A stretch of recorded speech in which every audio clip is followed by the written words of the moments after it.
नमस्ते दोस्तों, आप सुन रहे हैं टॉकी टेल्स का दूसरा एपिसोड।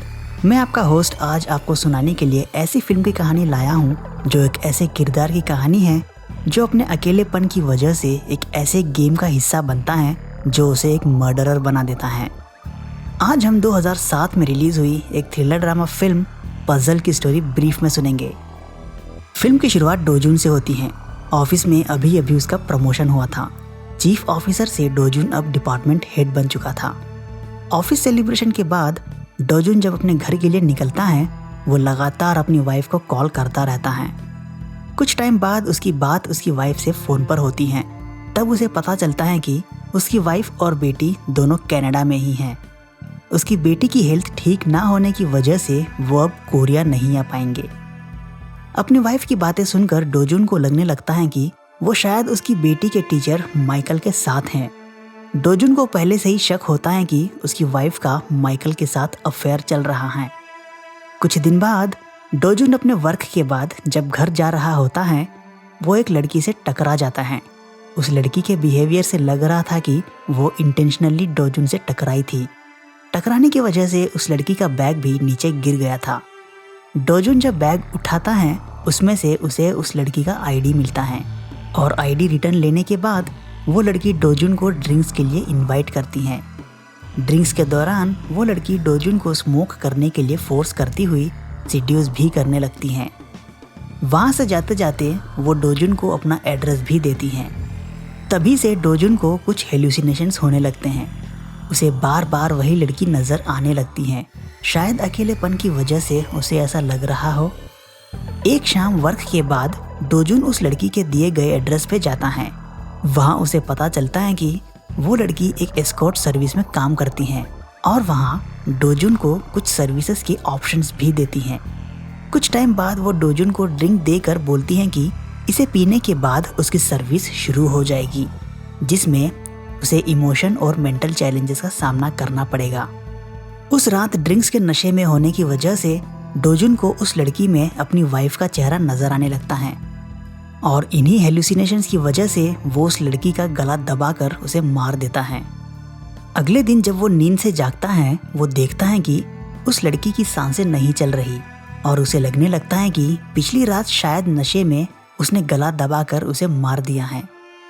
डोजुन अब डिस्टर्ब रहने लगता है, एक तो मर्डर की वजह से और दूसरा उसे अनजान नंबर से मैसेजेस और कॉल्स आने लगते हैं।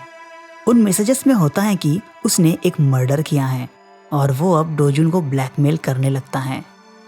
डोजुन अपने फ्रेंड से कुछ गुंडों को हायर करता है जिनसे वो ये पता लगा सके कि उसे कौन ब्लैकमेल कर रहा है। बट ब्लैकमेलर को इस बात का भी पता चल जाता है और वो डोजुन को एक पार्सल भेजता है जिसमें उसकी बेटी का नेकलेस और कुछ फोटोज होते हैं। ब्लैकमेलर अब डोजुन से और भी ज़्यादा पैसे मांगने लगता है। ब्लैकमेलर के बताए गए पते पर पहुंचने पर डोजुन को कुछ लोग उठाकर ले जाते हैं और मारपीट भी करते हैं। ये वही लोग थे जिनको डोजुन ने ब्लैकमेलर का पता लगाने के लिए हायर किया था। डोजुन को अब उसी के फ्रेंड पर शक होने लगता है। वो किसी तरह से उनसे बचकर वहाँ से भाग निकलता है। वहाँ से वो सीधे अपने फ्रेंड के पास जाकर उसे मारने लगता है। अपने फ्रेंड से उसे पता लगता है कि उसने सिर्फ पैसों के लिए डोजुन को फंसाया था और उसे उसकी बेटी के बारे में कुछ नहीं पता। उसके पास से उसे एक एस्कॉर्ट सर्विस का पता मिलता है। यह वही एस्कॉर्ट सर्विस थी जहां डोजुन से मर्डर हुआ था। वहां जाने पर डोजुन को पता चलता है कि जॉनवा नाम के एक आदमी ने डोजुन को फंसाने के लिए ये सब किया था। डोजुन को वो लड़की भी मिल जाती है जिसका मर्डर डोजुन के हाथों हुआ था। एक्चुअल में वो लड़की भी पैसों के लिए डोजुन को फंसा रही थी। उस लड़की से डोजुन को काफ़ी सारी जानकारी मिलती है और वो बोलती है कि डोजुन का फ्रेंड एस्कॉर्ट सर्विस का ओनर और ये लड़की सिर्फ पैसों के लिए ही डोजुन को फंसा रहे थे। बट जॉनवा जो ये सब करवा रहा है वो काफ़ी अमीर है। वो ये सब सिर्फ पैसों के लिए तो नहीं करेगा। शायद वो डोजुन से किसी बात का बदला ले रहा है। कुछ टाइम बाद डोजुन की मदद करने की वजह से उस लड़की का भी किडनैप हो जाता है।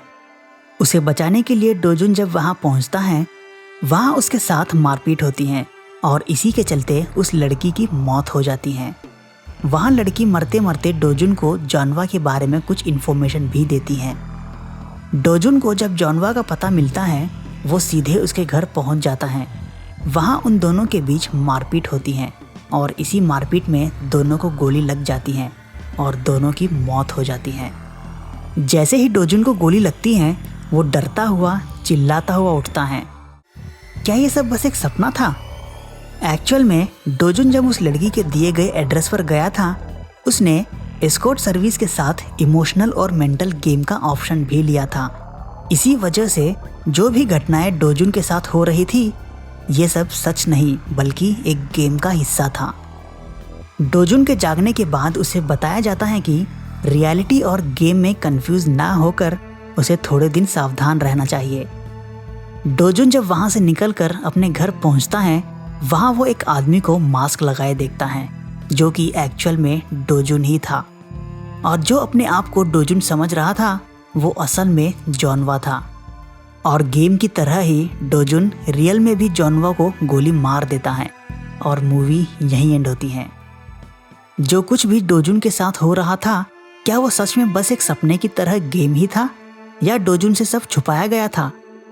खैर, अगर आप भी मेरी तरह ही जापानीज और कोरियन मूवीज के फैन हैं then tune in to the Talkie Tales only on YouTube, Facebook and Spotify.